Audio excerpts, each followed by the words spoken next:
The CBS Radio Mystery Theater presents...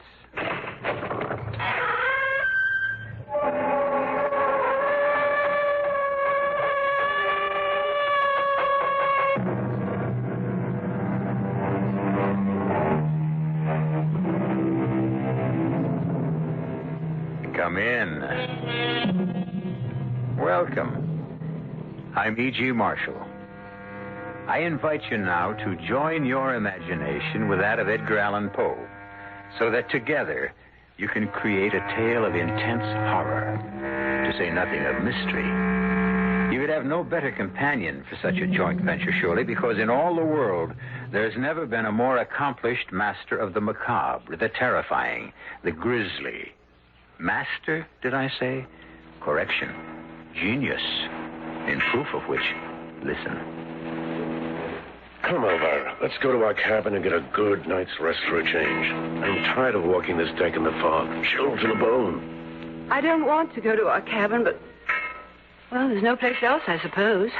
My dearest, you must get over your fear of that oblong box in Cornelius Wyatt's cabin. This wild fancy of yours and its coffin. Well, whether it is or not, I don't like our cabin being directly across from Wyatt's, and I...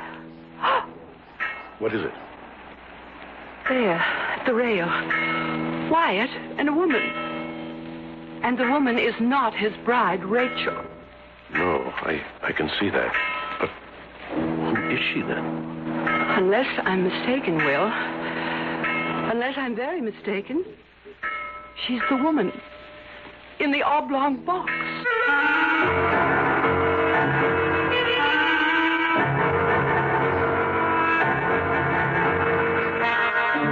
Our mystery drama, The Oblong Box, was adapted especially for the Mystery Theater from the Edgar Allan Poe classic by George Lothar and stars Richard Mulligan. It is sponsored in part by Buick Motor Division and Sign-Off, the sinus medicines. I'll be back shortly with Act One.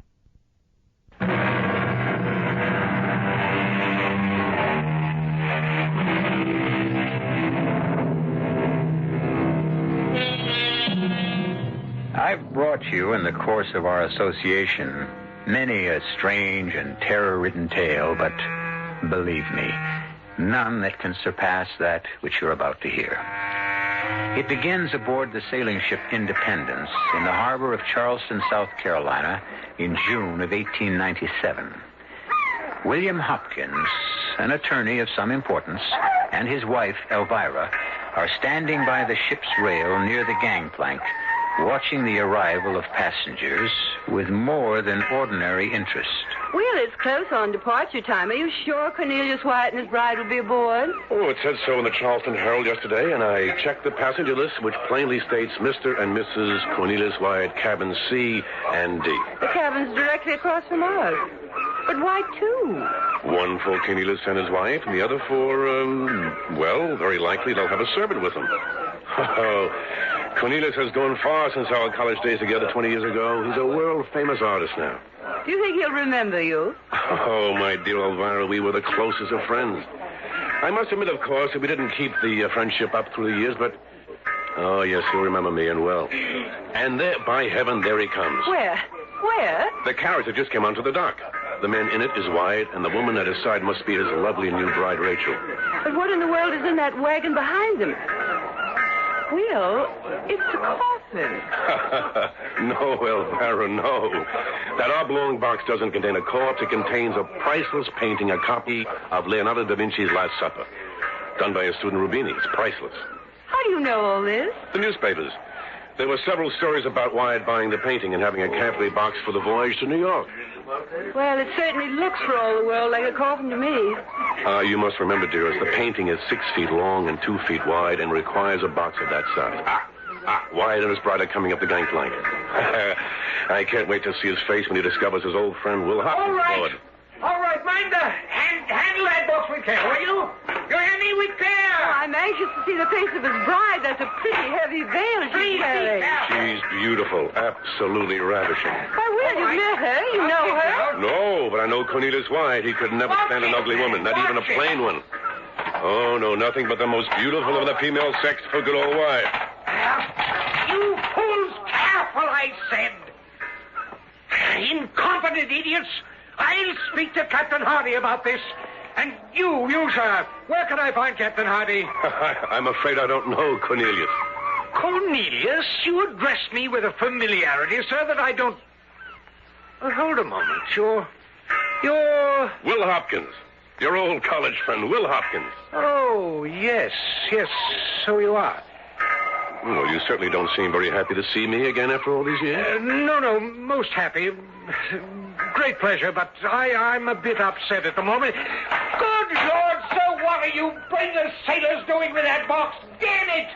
I said keep it on an even keel and right side up. Oh, come now, Wyatt. There's no damage done, and certainly a few bumps won't harm the painting if you practice securely, that is. The painting? The copy of Da Vinci's Last Supper you bought your bride as a wedding gift. It is what's in the box, isn't it? It's certainly not a corpse, Wyatt. No, of course not. And speaking of your bride, aren't you going to introduce me? Oh, good heavens, I forgot my manners. My wife, Elvira. Dear, this is my old friend, Cornelius Wyatt. How do you do? How do you do? My wife, Rachel. Oh, how do you do? Now, you'll excuse us, I'm sure. We've got to go at once to our cabin. You mean your cabins, don't you, Mr. Wyatt? You have engaged two.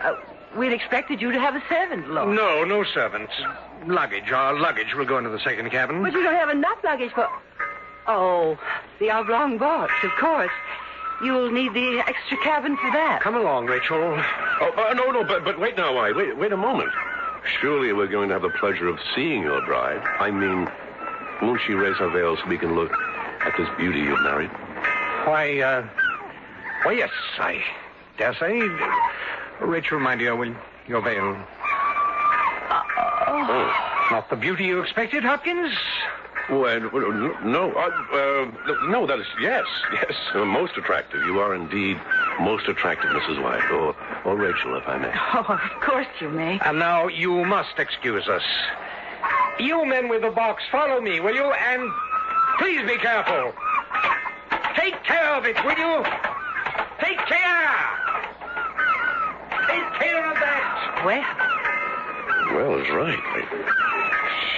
She's ugly. Certainly not beautiful. Will? Yes? Don't you sense something peculiar about all this?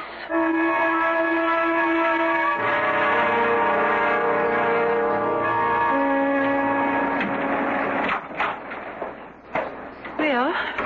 Something wrong, Elvira? The Oblong box, it's in their cabin. In the same cabin the Wyatts occupy? Yes. How do you know? Seems to me Wyatt's gone out of his way to keep their door closed at all times. Well, just as I was coming down from my stroll on deck, their door opened, and I saw Rachel go into the other cabin to get something from their luggage, I suppose. And before Mr. Wyatt could close the door, I saw it. The box. But that makes no sense. These cabins are anything but spacious. In fact, they're downright tiny. That box must occupy practically the entire cabin. Well, it does. That's why it took Mr. Wyatt some moments to close the door. He nearly fell over the box. Well, this is the damnedest thing I've ever heard. They engage two cabins and use the extra one for only a couple of pieces of luggage and keep the box in their cabin. Well, it's idiocy, unless... Yes? That must be it. The painting is so valuable. In fact, Elvira, it's beyond price. Wyatt wouldn't even run the risk of letting it out of his sight, which reminds me... What do you say we have a look at it? You mean ask to see it? Of course. I'm not much on art masterpieces, but, well, a copy of The Last Supper done by one of Da Vinci's own pupils. Something to see, Elvira. Come along. Well, Will, are you sure? I mean, yes, I'd adore seeing it, but your friend, Mr. Wyatt, wasn't exactly friendly, you know. Oh, nonsense. Come along. Old Wyatt was in a bit of a stew, that's all. What is it? Your old friend, Will Hopkins, Wyatt. What do you want? Well, nothing, Wyatt. Nothing at all, if you're going to continue to be so standoffish. Well, I didn't mean to. I'm sorry, Hopkins. Really, I am. It's just that... Well, I've had a good many problems these past few weeks, and my nerves are a bit raw, I'm afraid. I'm truly sorry. No, I am. Sorry I said what I did. After all, I ought to know you better. I would ask you and your wife in, but as you can see, there's scarcely room to move about because of the box. Oh, that's what we came about, Mr. Wyatt. Meaning what, Mrs. Hopkins? Why, Will thought you wouldn't mind if we had a look at the painting. Oh, I see. And can we? No, I'm sorry. It's out of the question. You see, I had to adopt extreme precautions in crating it, especially to guard against the dampness of a 6-day voyage to New York. The box is sealed. If I remove the lid, the seal will be broken. Sealed? You don't say. With melted wax. Believe me, I'd be more than glad to show you the painting, old friend, but it simply can't be done. Oh, I understand. I'm sorry. It must be that way, Hopkins, but that's the size of it. Would you excuse me now? I have matters to attend to. Certainly, Mr. Wyatt. Of course. I'm sorry, Elvira, that we couldn't, What's wrong? Strange. Very strange. Oh, now, will you stop? There's nothing strange about not wanting to open a box he's going to infinite pains to seal with melted wax. But it isn't sealed with melted wax or anything else. What do you mean? You didn't smell it? Well, now you mention it, there was an odor of some sort. Yes, an odor of some sort.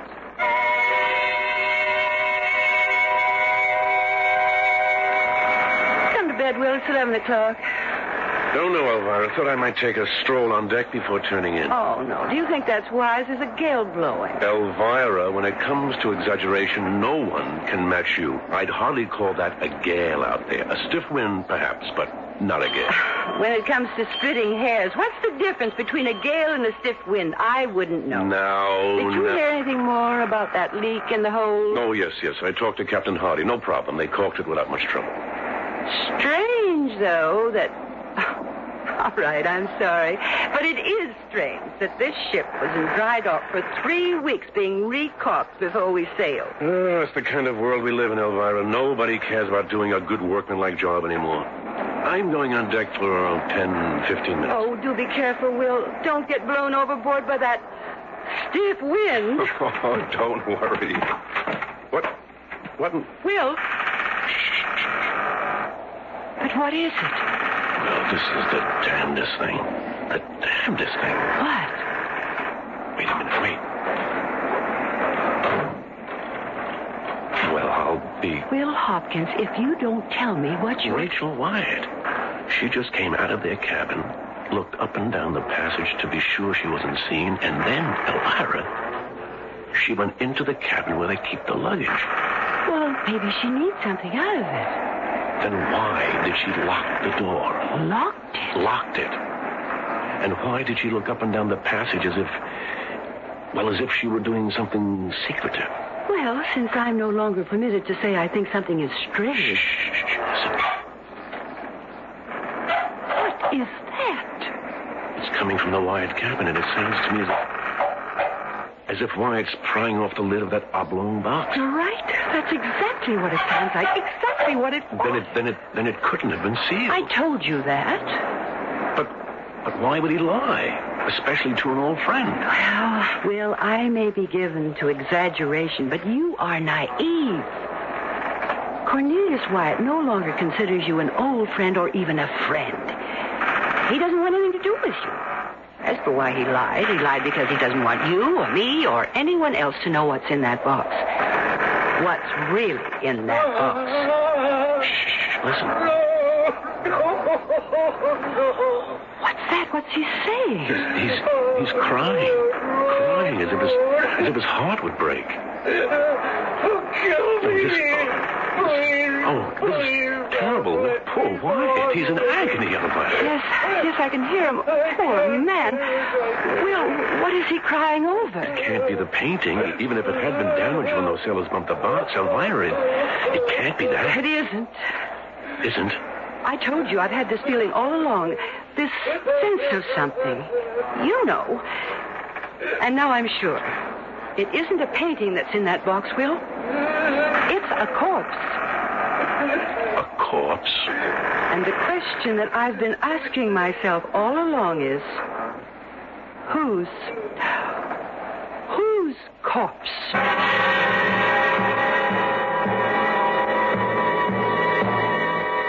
Do you wonder if Elvira is right? Surely it would seem so. For how else explain the... Hopkins will forgive my use of the word, I trust. Strange goings-on in the Wyatt cabin. As it happens, I know the answer, since I've read the Edgar Allan Poe story. If you haven't, you must wait till I return shortly with Act 2.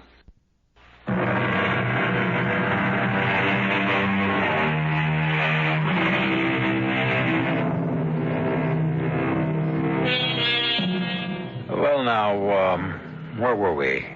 Oh, yes. The Hopkins, Elvira and Will, are totally baffled and just a bit uneasy about the curious actions of Cornelius Wyatt and his bride, Rachel.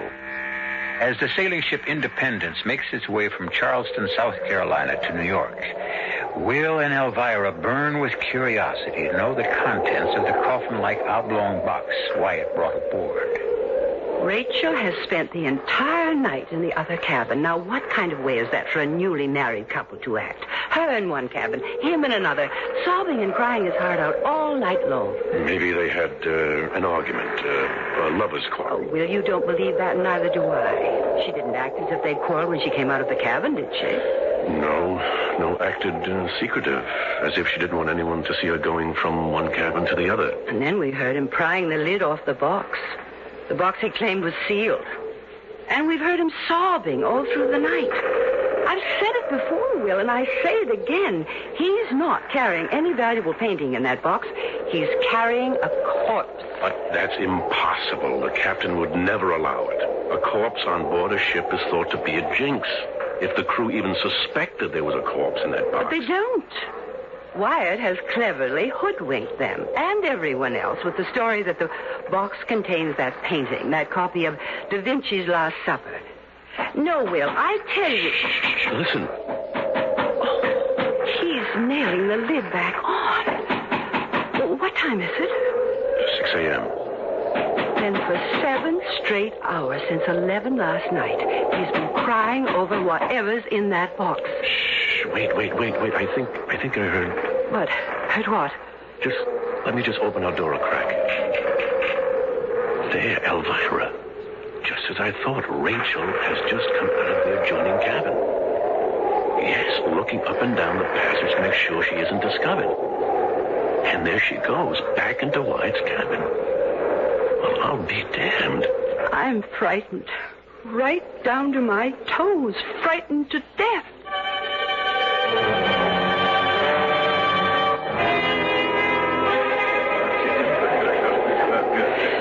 Will, how can you eat and so ravenously? Because I'm hungry. What did we come up to the dining saloon for if not to have a good breakfast? Well, I can't touch a thing. After the goings-on last night and now hearing that foremast split and we're... What do they call it? Hove to? Only for a few hours, probably. Shouldn't take longer than that to repair it. Say, these eggs are tasty. You ought to try them. I don't know how you can eat. Because I'm not letting this oblong box business get me down the way you are. Oh, aren't you?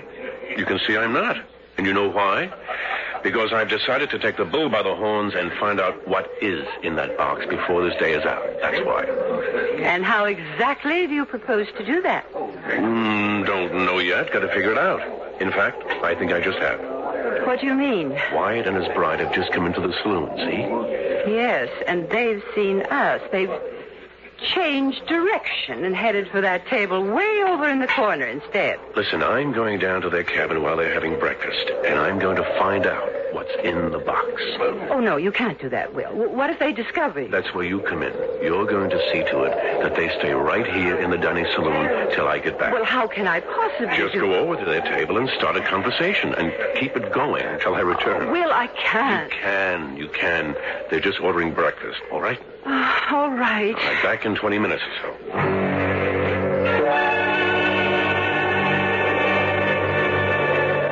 Good morning. Morning. Oh, good morning, Mrs. Hopkins. Do you mind if I join you? Why, Well, Will's going for a walk on deck, and I couldn't possibly face that gale out there. I suppose you heard about the foremast splitting during the night. Oh, did it? Well, no, we hadn't heard. Oh, it's nothing to worry about. Will says they'll have it repaired in a matter of hours. And... Mr. Wyatt, you're not leaving. Yes, excuse me. But you haven't even started your breakfast. I'm not hungry. Anything but hungry. But, Mr. Wyatt... Oh, dear.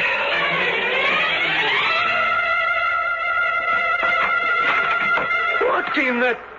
Hopkins, what the devil are you doing in my cabin? Wyatt, What are you doing with that knife in your hand?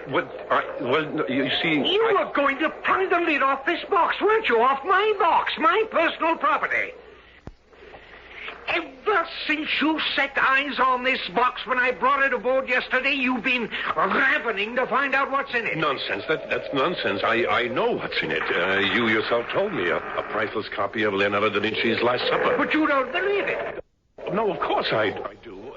Why shouldn't I? I don't know why you shouldn't. I only know you don't. Why else would you sneak into my cabin and try to pry open the box in my absence? I didn't try to... All right, White, I did. Yes. I'm sorry. I apologize. It was the wrong thing to do, but, well, damn it, man, I would like to have a look at that painting. Get out of my cabin. Get out this instant. And while you're about it, get out of my life. Why, you don't mean that. Surely you wouldn't dissolve a friendship such as ours because of... What friendship? I haven't seen you in 20 years. But we were such good friends in college. Whatever we may have been, we no longer are. Now get out, Hopkins. Get out!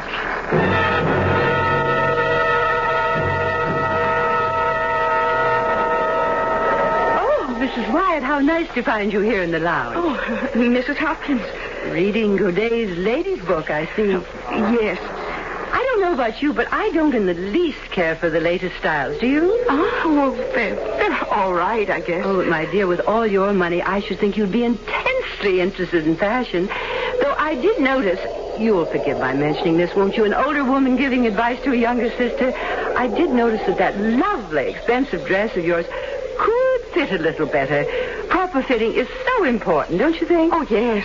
Yes, I just didn't have time to get it fitted properly before we left Charleston. Oh, you don't mind my mentioning it, do you? A little sound advice from an old married woman. Oh, you're not old, Mom. Mrs. Hopkins. Oh, I mean old married.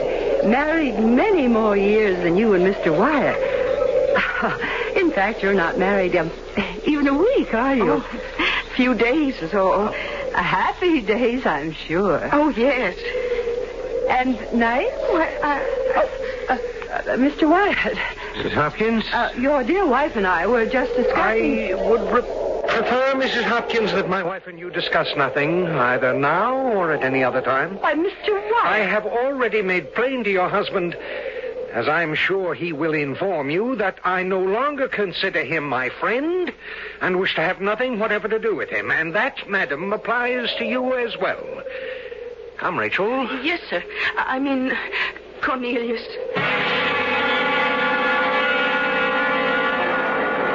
Not his wife? You're telling me that the woman in that cabin across the passage, the woman Wyatt introduced as his wife, is not? I don't think so, Will. In fact, I'm sure she's not. Whatever in the world put such a thought in your head? The little chat I had with her before Mr. Wyatt so rudely terminated it. A little chat I deliberately had with her because, quite frankly, Will, my suspicions had been aroused. Aroused by what? And while you're telling me, I want to keep an eye out to see if Mrs. Wyatt, who is not Mrs. Wyatt, changes cabins again tonight. For one thing, Will, you said Mr. Wyatt was interested only in the most beautiful of women. And Rachel Wyatt is altogether plain. She's downright ugly, but that's no reason to suspect. Also, when I was talking to her, she slipped and called me Mum. Mum? Only a servant uses that word. Exactly. Also, she slipped again and called Mr. Wyatt Sir. But over and beyond that, Will, what originally aroused my suspicion was her hands. I noticed those when Mr. Wyatt introduced us. They're not the hands of a lady, Will, but the hands of a servant. Hands decidedly work-worn. But there's no sense to what you're saying, Elvira. You're saying that Cornelius Wyatt, a world-famous painter, a man of taste, discrimination, wealth, is married to a servant girl? She's no gentlewoman, I can tell you that. But good Lord, Elvira, if what you say is true, it makes this mystery all the more... Wait. Is she... Again, is she? Yes. Yes, leaving the Wyatt cabin. And yes, looking up and down the passage before slipping into the adjoining cabin. And now he's at it again, taking the lid off that oblong box. If what you say is true, Elvira, what does all this mean? I mean, what can it mean? It can mean only one thing, that there is a corpse in that box. Oh, box my foot, it's a coffin. And the corpse is that of the real Mrs. Cornelius Wyatt.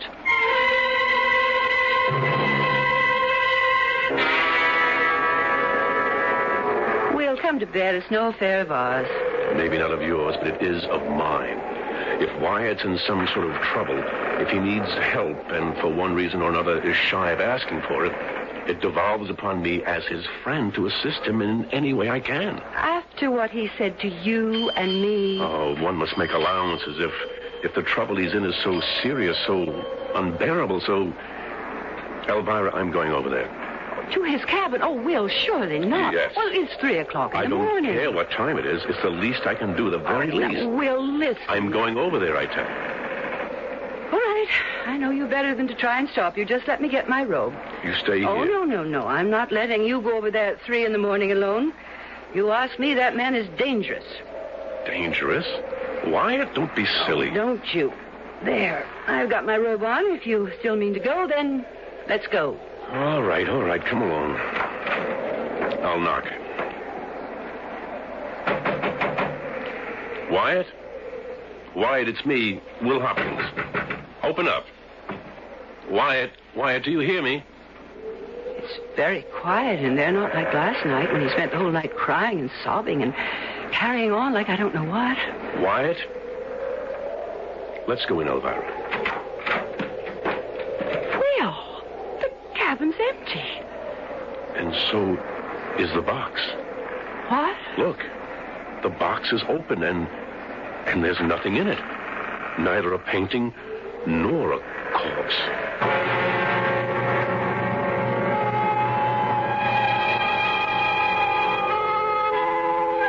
Well, now then, where does that put us? Nothing in the oblong box. Neither the priceless copy of Leonardo da Vinci's Last Supper, nor, as Elvira Hopkins seemed to suggest, the corpse of the real Mrs. Cornelius Wyatt. Baffling? Mystifying? I should say. And I'll have more to say when I return shortly with Act 3.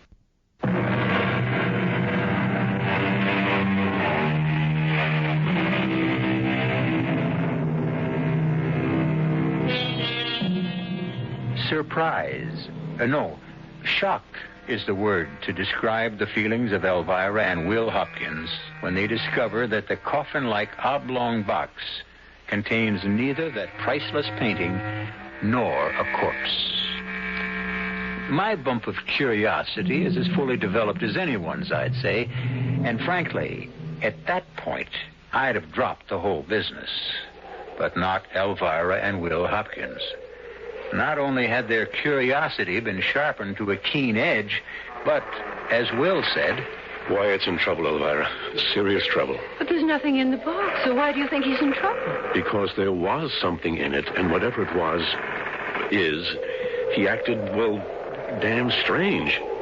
He said it contained a valuable copy of Da Vinci's Last Supper, and he couldn't open it because it had been sealed against the sea air with melted wax. But he's opened it each night since we left Charleston. And has sobbed his heart out all night long. Whatever he was sobbing over was in this oblong box, and it isn't here now. Where is it? And where's Wyatt at this hour of the morning? 3 a.m.? I tell you, he's in trouble. I feel it in my bones. Will, someone's coming. Rachel. Mrs. Wyatt from the other cabin. If she is Mrs. Wyatt, which I doubt. What are you doing here, Mr. Wyatt? My husband's cabin. The box. The box. What about the box, Mrs. Wyatt? Empty. Oh, God, I knew it. You what? He's gone mad. I knew he would. In my soul, I knew it. Now he has. God, he has. Why do you think that? The box. The empty box. What about the empty box? I can't bear it anymore. I can't. Here. Now, Mrs. Wyatt, try to control yourself. He's mad. Gone mad. He's gone mad. I'm sorry, but you must pull yourself together if you want us to help you. Help me. You can't help me. You can't help him. It's too late. It's too late. His mind is broken. But why? Because of what? Oh, leave me alone. Please, leave me alone. Well, I think we'd better find Captain Hardy. I think we better find Wyatt. I'm going up on deck to see if I can locate him. I'm coming with you. Cold and windy up on deck. Maybe you better stay here. Right now, Will, I'm not staying alone anywhere.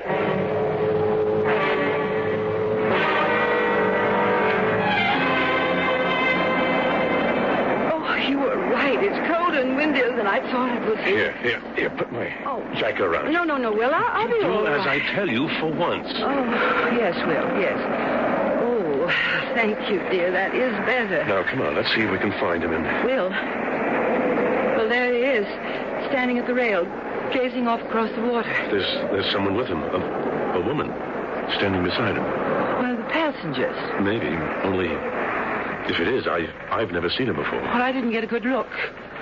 Well, you will as soon as that light from the port side lamp falls across her face again. There. Yes. Oh, I see her clearly now. Will, I've never seen anyone so beautiful. She's ravishing. She's that, all right. Absolutely lovely face. That long blonde hair blowing in the breeze. No wonder he was holding her close to him. Arm around her waist and... Oh, hey, look. Kissing her now. Well, that's one for the books. If the woman he came aboard with, the woman he claims is his wife, if she is his wife, then what is he doing up here on deck with her? You got me. And she isn't one of the passengers, or if she is, this is the first time I've seen her. Then who the devil can she be? Oh, good Lord. Elvira? I think I'm going to faint. Take me below to our cabin. Yes, but what is it? A terrible thought, a horrible thought, horrible. What horrible thought? Thought that whoever she is, or whatever she is, Will, she must have been in that box.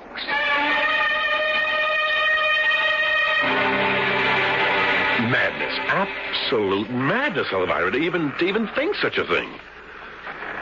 Why, you sound as insane as Rachel Wyatt says he is. The woman in that cabin is not Rachel Wyatt. Oh, come now, Elvira. The truth, the plain, simple truth, staring us in the face is that the woman on the deck with him is the real Mrs. Wyatt. Or was. Oh, don't tell me again. Just please don't tell me again what you think. Elvira, it's too horrible. Someone at the door. 3:30 in the morning. Oh, thank you. What is it? One of the crew handed me this. It's a note from Captain Hardy. He wants to see me in his cabin at once. Urgent, he says. Well, at this hour of the morning it must be. What in the world would he want to see you about? Only one way to find out. Sit down, Mr. Hopkins. Sit down. Thank you, Captain. Mr. Hopkins, as you know, we've had nothing but bad weather and bad luck since leaving Charleston Harbor 3 days ago. I guess all your passengers are aware of that, Captain. Yes. We sprung a seam. The foremast developed a bad crack. And there have been other problems which, frankly, I've concealed from the passengers so as not to alarm them. It's understandable, but... I will tell you in all confidence, Mr. Hopkins, in confidence, man, that we couldn't manage to caulk that seam properly in these heavy seas. It's getting worse. Even worse, the repair to the foremast isn't holding. And if the foremast goes, we'll be in serious trouble. There's a force 6 gale out there right now, Mr. Hopkins, and it's whipping up. But, Captain, why are you telling me all this? What can I do? Well, you can tell me something that I need to know, that the crew needs to know. It's got them worried. I still don't... Mr. Hopkins, I'm given to understand that you are a very close friend of Mr. Cornelius Wyatt's. Mr. Hopkins, What is Mr. Wyatt carrying in that oblong box?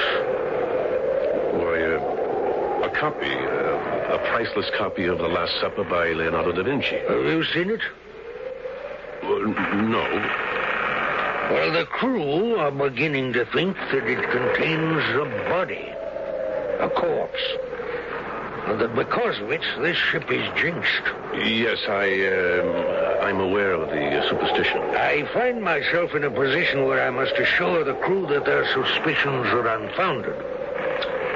Accordingly, I ask you to go to your friend at once now and get from him the truth of what is in that oblong box. If it's the painting, well and good. And if it's a corpse? Well, then I shall be well within my rights as captain of this vessel to take proper action. And that would be? To consign the body to the sea.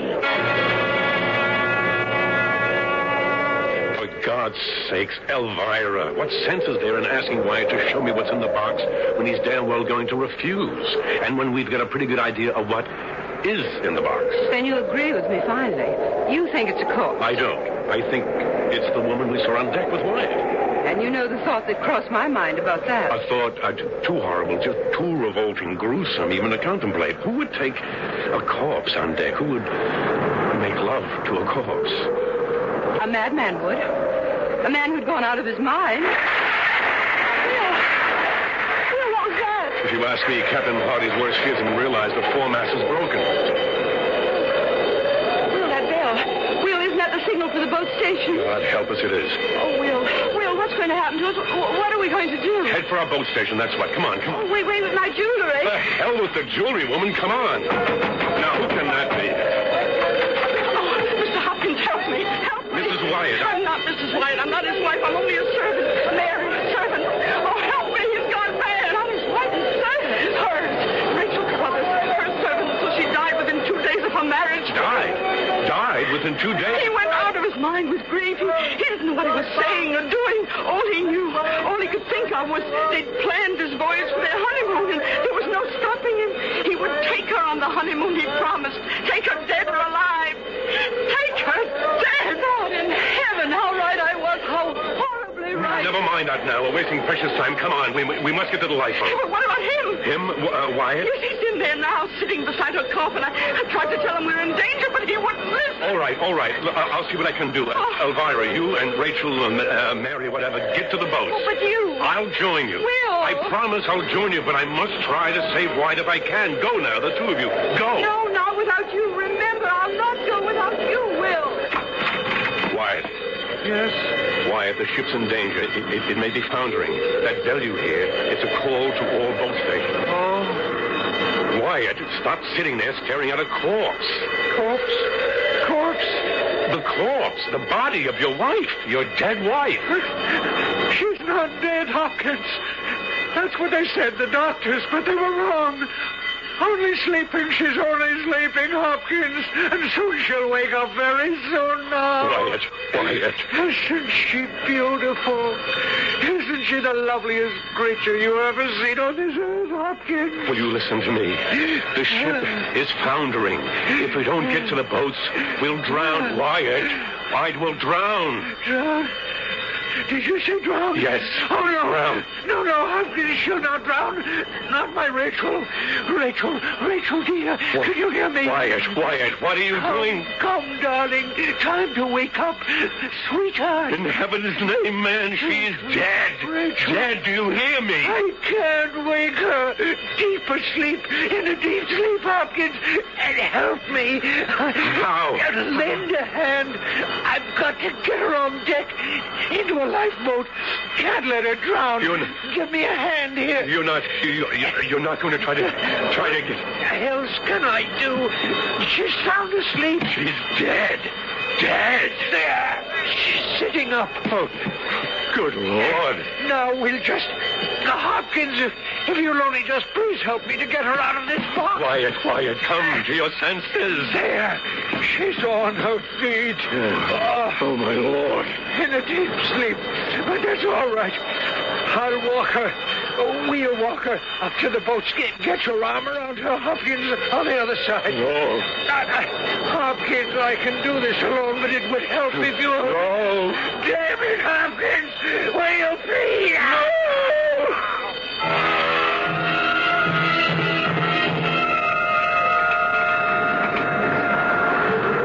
There. That better, Elvira? More comfortable? I'll be all right, Will. A lifeboat isn't expected to be the most comfortable place in the world. Mary. Oh, thank you, sir. I'm all right. She's going down, I think. The ship getting lower in the water. Captain, is she? Yes, foundering. Look! Oh, look! What is it, Mary? It's him! Mr. Wyatt, there on deck! You see? Oh, no. No. Oh, he's brought a corpse on deck. Look, he's propping it against the rail, his arm around it. Oh, he's kissing it. Will, how gruesome. Beautiful. Beautiful, though, in a way. Somehow beautiful. Beautiful. How can you say that? Because to him, she's still alive.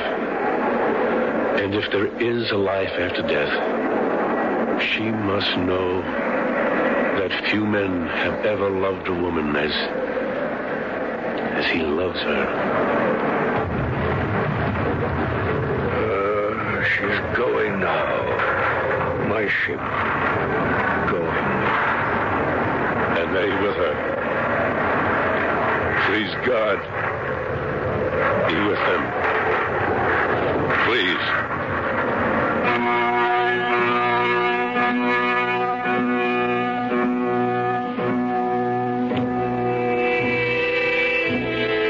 I hope you enjoyed the Oblong Box. And if you did, we'll think for a moment on the memory of Edgar Allan Poe, to whom we owe the macabre pleasure of the last hour. Like Oscar Wilde's, his was a life of torment that came to a tragic end. Yet, out of the crucible of his torment and tragedy came infinite pleasure for others. Something to ponder on, I think. Don't you? I'll be back shortly.